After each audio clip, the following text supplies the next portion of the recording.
Let us continue the discussion of modulus of path families. This is a notion that we can define in any metric measure space. For a collection of paths that do not include by our convention any constant path, we say a function, a Borel function, is admissible if its integral over the rectifiable ones is at least 1. And then mod p for some p, say, bigger than or equal to 1, is the smallest LP norm with which we can achieve the above. We looked at multiple examples in the plane. We left it as an exercise to prove that the mod of the family of curves joining edge to the opposite edge of a rectangle is given by a simple formula, namely the ratio of the side length. Then in 2 lectures, we went into the more than I expected technicality of proving the precise formula for modulus of path in an annuli, the ones that join the boundary component to boundary component. And then we saw 2 arguments proving that the modulus of all path through one fixed point is 0. But now we want to talk about the most important feature of the modulus and the reason why it's called the conformal modulus in many texts. And in what follows with mod, we will mean mod 2. We take the component exponent p to be 2. We are in complex plane, and that makes a lot of sense, and the proof will emphasize that fact even more. The conformal invariance is as follows. If we have a conformal map between 2 domains in C, and a conformal map is a complex differentiable homeomorphism. It is a holomorphic function from omega to omega tilde, which also has an inverse.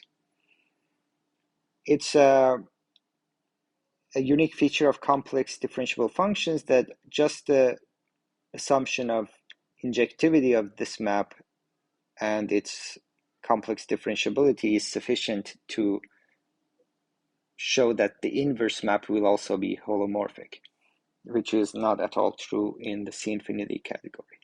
Anyway, the invariance says that if you take any collection of paths in the domain, and then you consider the collection of image path, which consists of FO gammas, where gamma belongs to the original family, will be the same. So the modulus will not change under composing with a conformal map. So gamma is here, and then the images are f of gamma. You can see that, for example, no path will be crushed to a constant path because f is injective. But, well, this is saying that much more is preserved. We have already mentioned corollaries of this thing. For example, if you have 2 rectangles of different sides, then there is a conformal map between them if and only if this modulus is the same. We're talking about a conformal map that preserves the corners. So is there a conformal map that sends this rectangle to rectangle plus these corners to corners? Well, this theorem says that to begin with, we will have to have the modulus of these families equal, and because modulus is equal to the ratio b over a, this would force that b prime over a prime must be the same. The same with annuli. 2 annuli can be conformally mapped to one another if and only if this ratio is the same, all because of this invariance of the modulus. So we've seen important corollaries of these, but where is the proof of this fact? And that's the goal of this lecture. So it's really a simple proof, but provided one is a bit fluent in multivariable calculus. And the reason for that is, first of all, we have to recall that as a map from R2 to R2, or a subset of R2 to R2, f is complex differentiable if and only if this matrix derivative of this guy exists and is a scalar multiple, a real scalar multiple, real number, of a rotation matrix.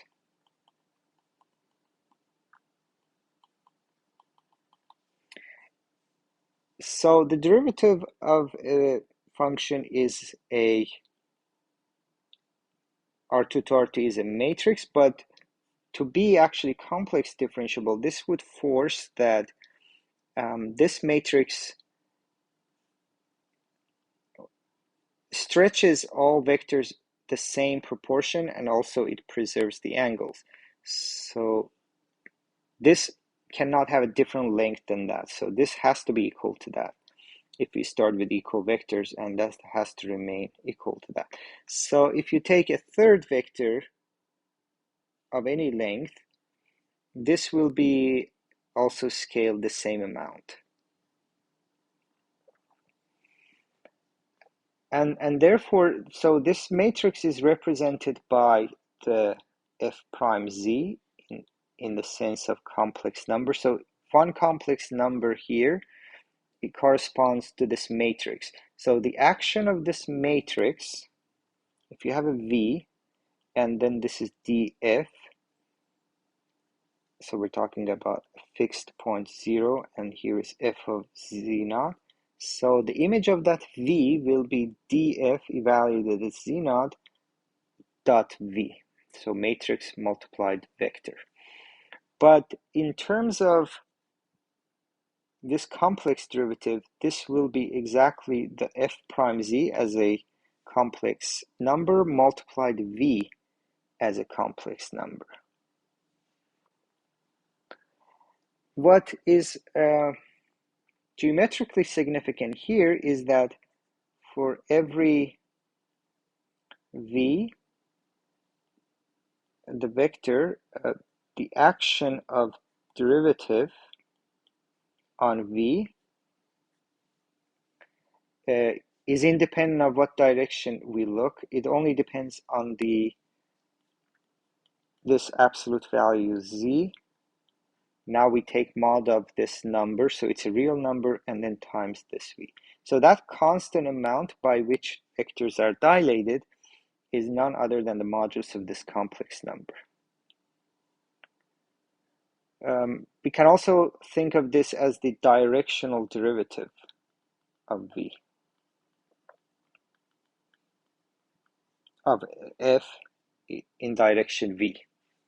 So this calculation shows that it doesn't matter what direction we're looking at, the scaling is the same by the same amount.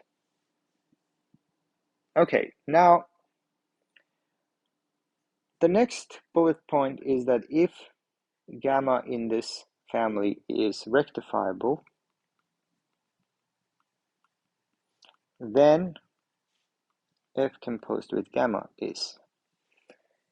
Well, being rectifiable would mean that there is a Lipschitz parameterization of this gamma, and in particular, gamma prime of t exists almost everywhere by Rademacher theorem. And then f composes with that, but f is itself a Lipschitz function. More than that, it's C1 function. We just calculated its derivative. So the image path will also be differentiable at exactly the points where gamma prime exists. So this will be f prime of z, well, what is z? Z is at gamma t times gamma prime of t. So you fix a point, and then you look at so let me look at the vector gamma prime of t. So here is f of gamma t, and then the vector, the tangent to that, tangent vector of that is calculated by this. And remember that integrating functions over curves involves the absolute value. So let's see that the consequence of this is that f of gamma prime at t will be absolute value of f prime at gamma t times absolute value of gamma prime of t. Now putting these together, if you have, again, a Lipschitz parameterization of gamma, by definitions of path integrals, we can see that if you are given a Borel function rho tilde from image gamma tilde into 0 infinity, then, okay, here comes a change of variables for path integrals, which you can reduce to a change of variables for intervals of R. So integrating over f of gamma, this rho tilde ds will be, so this is the tiny exercise, but I have reduced to really just writing down the definitions and applying an R1 to R1 change variable. So this will be, pull back this rho tilde, which is defined in the target here, to a function back here. So rho tilde of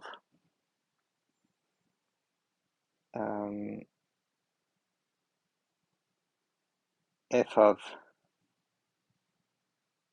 okay, so this will be composed with f, and then you multiply into f prime.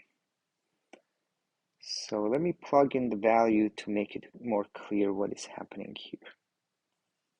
So rho tilde evaluated at f, and then you take f prime at z. This is now a function, it's a Borel function on omega, so you can integrate it on path in omega.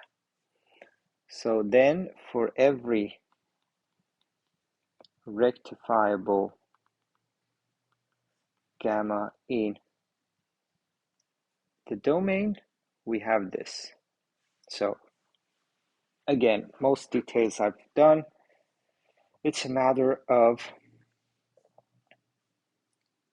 applying definitions. Now what this tells us, if rho tilde from gamma tilde into 0 infinity is admissible for f gamma family, then, so it would mean that this is always bigger than 1, right? F of gamma is one of the curves in f gamma, and it is rectifiable, so this has to be bigger than 1. Therefore, this side is bigger than 1. But this side, what function are we integrating? So then the rho z defined by rho tilde of f of z multiplied by f prime of z is Borel and is admissible for the gamma family. Proof: take a rectifiable curve in gamma.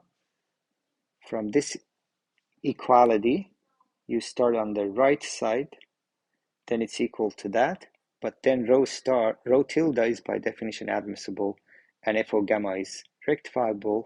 From the first bullet point, you get bigger than 1. Done. So we have an admissible function. Therefore, if we take its L2 norm, we have an upper bound. So mod of gamma, remember, is infimum of all the L2 norms. So we have one candidate, therefore mod gamma is less than L2 norm of that one. So over omega of rho to the power 2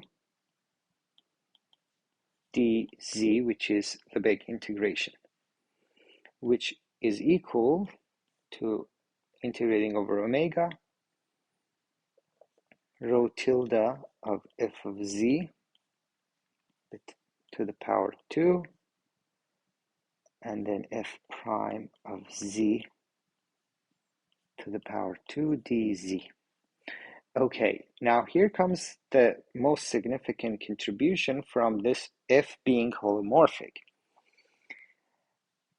As this, again, linear algebra here should clarify, if you have a matrix which is just scaling in all directions by the same quantity here, what is then Jacobian of that matrix? What is the determinant of that matrix? It's exactly this number to power 2.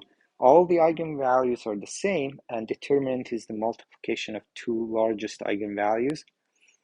And also, you can see that if you take a disk, its image disk will be another disk, except that the radius is this number times. So the Jacobian is actually equal to this. So let's write.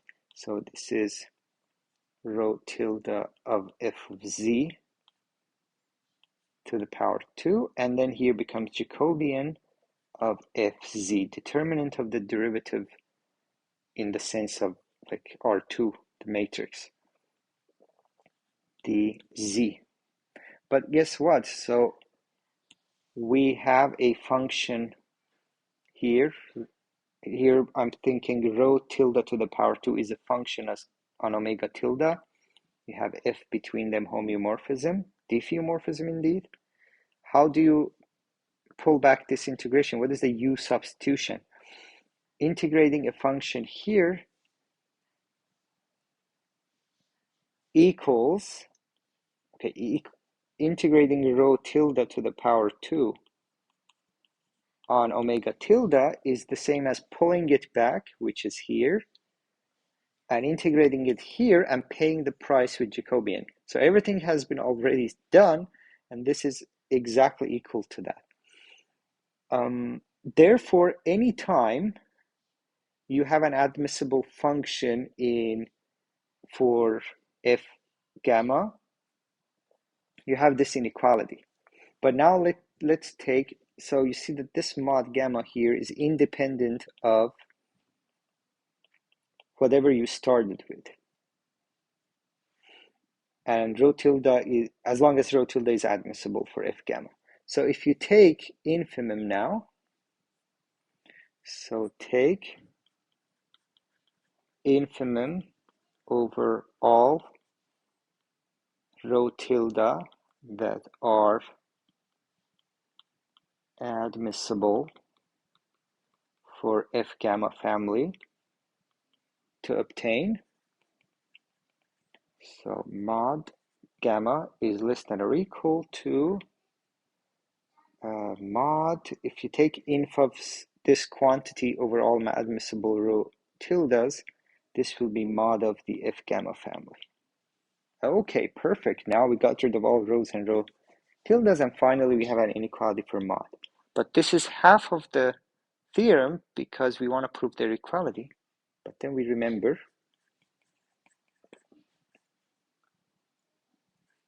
that if inverse is conformal,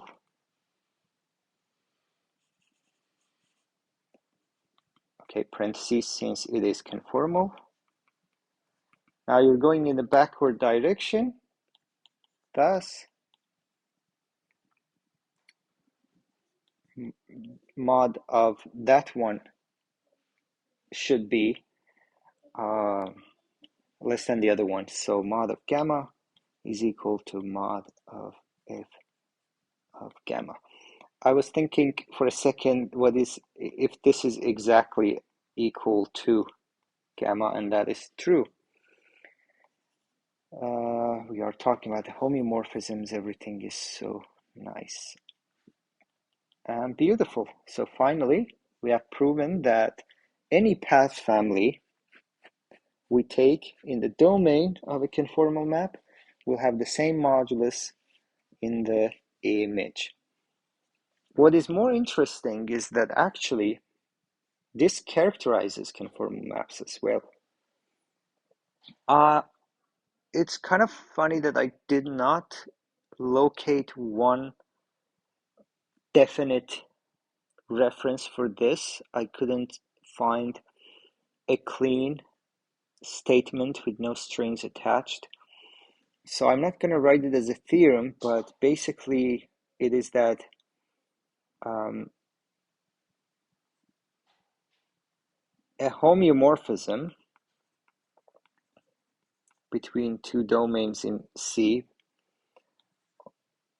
f omega to omega prime, we're talking C, is conformal map. That is, it's complex differentiable, invertible. Well, it's invertible, homeomorphism. It's complex differentiable everywhere. If, now that we have that part, if and only if, f of gamma mod is equal to mod of gamma for every path family in omega. So preservation of the modulus is actually a characterization of this. So what happens here is that although complex differentiability and conformal things depend extremely intricately on the geometry of the plane, you want to talk about derivatives, you want to take this limit and divide by complex numbers, the notion of modulus, as we've seen, makes sense in any metric space. And this characterization just is amazing. It gives you a way of detecting conformal maps that has nothing to do a priori with structure of the C and other intricate geometry of the plane. And this has been used in multiple theories. There is this notion of quasi-conformal maps. So we gave this example that if the ratio of the radii of annuli is not the same, there does not exist conformal maps between them. Then one might say, well, these are really kind of similar shapes, so there should be something quite nice, some maps that may not be conformal, but very close to being conformal. And that has led to the introduction of what is called quasi-conformal maps. And these maps can be defined in analytic terms, similar to how complex differentiable, how holomorphic functions are defined, how conformal functions are defined. But also similar to this characterization, they have a characterization in terms of modulus. So a map, again, a homeomorphism between two domains is quasi-conformal if there exists some k bigger than or equal to 1, such that modulus of f gamma is no more than k times modulus of gamma and more than 1 over k times modulus of gamma. So there is a similar characterization of these, that homeomorphism satisfies this if and only if it's quasi-conformal in the other sense, for example, in the analytic definition. And also there is a metric definition of quasi-conformality, which gives way to yet another if and only if thing. So we start with a homeo in all of them. This becomes definition 1, and this is called often geometric definition of quasi-conformality. Then you can define them analytically through derivatives, quasi-conformal, and then you can define them in metric terms which uses only metric structure, so metrically QC. And a big portion of any elementary course in quasi-conformal theory is that these three definitions are equivalent for domains in Rn. Now we can talk about Rn, not just the plane. This one is very Euclidean, at least a priori, but then both of these are metric definitions, and whether they are equivalent or not is a topic of deep research. And a pioneering work here was a paper by Juha Heinonen and Pekka Koskela, a paper in ACTA. And this laid down the foundations of quasi-conformal maps in metric measure spaces. This is where they actually introduced this notion of upper gradients, the notion of Poincare inequality, the notion of lunar spaces, which we will talk about soon. It's one of the most important papers in this business of QC and analysis of metric spaces. We've talked how that notion of upper gradient has led to definition of Newtonian Sobolev functions, and how Poincare inequality has turned out to be a central property of metric measure spaces. So anyway, this is showing how the notion of modulus has links to many other stuff. I am actually working on a Beamer presentation. I'm preparing one where I will go over many different contexts where modulus appears and discuss in more depth its connection to QC and Sobolev functions. Until then, have a good one, and thanks for staying this long.